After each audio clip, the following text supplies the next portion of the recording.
નમસ્કાર મિત્રો 13 તારીખે અને સાંજે 5 વાગે તમે ગુજરાતનું બિલકુલ લાઈવ મેપ જોઈ રહ્યા છો। આજે સવારે ગુજરાતમાં વાદળછાયું વાતાવરણ જોવા મળ્યું। હજુ પણ સાંજે અને રાત્રે ઘણા વિસ્તારોમાં વાદળ છવાયેલા રહેશે। મિત્રો ઘણી જગ્યાએ માવઠાની પણ આગાહી કરવામાં આવે છે।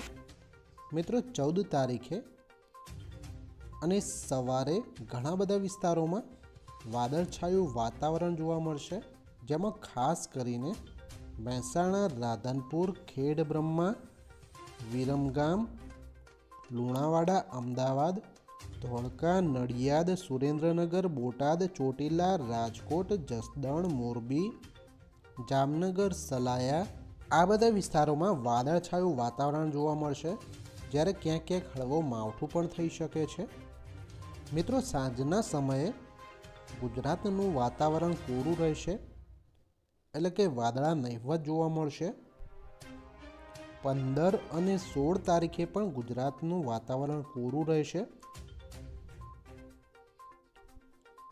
જ્યારે મિત્રો 17મી તારીખે ગુજરાતમાં પવનની દિશા બદલાશે, એટલે કે પવનની દિશામાં એક અસ્થિરતા સર્જાશે અને ગુજરાતમાં વાદળા છવાઈ જશે, જ્યારે ઠંડીનું પ્રમાણ પણ ઘટી જશે, કારણ કે મિત્રો પવનની દિશા હવે વાયવ્યની થઈ જશે, જેને કારણે વાદળા આવી જશે અને ઠંડીનું પ્રમાણ પણ ઘટી જશે।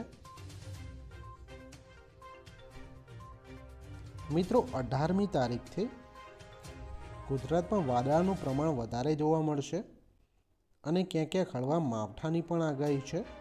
તમે મિત્રો ચેનલને સબસ્ક્રાઈબ કરી લેજો, કારણ કે આ ચેનલ પરથી તમને રેગ્યુલર અપડેટ મળતી રહેશે કે ગુજરાતમાં કઈ તારીખે અને ક્યાં માવઠાની આગાહી છે।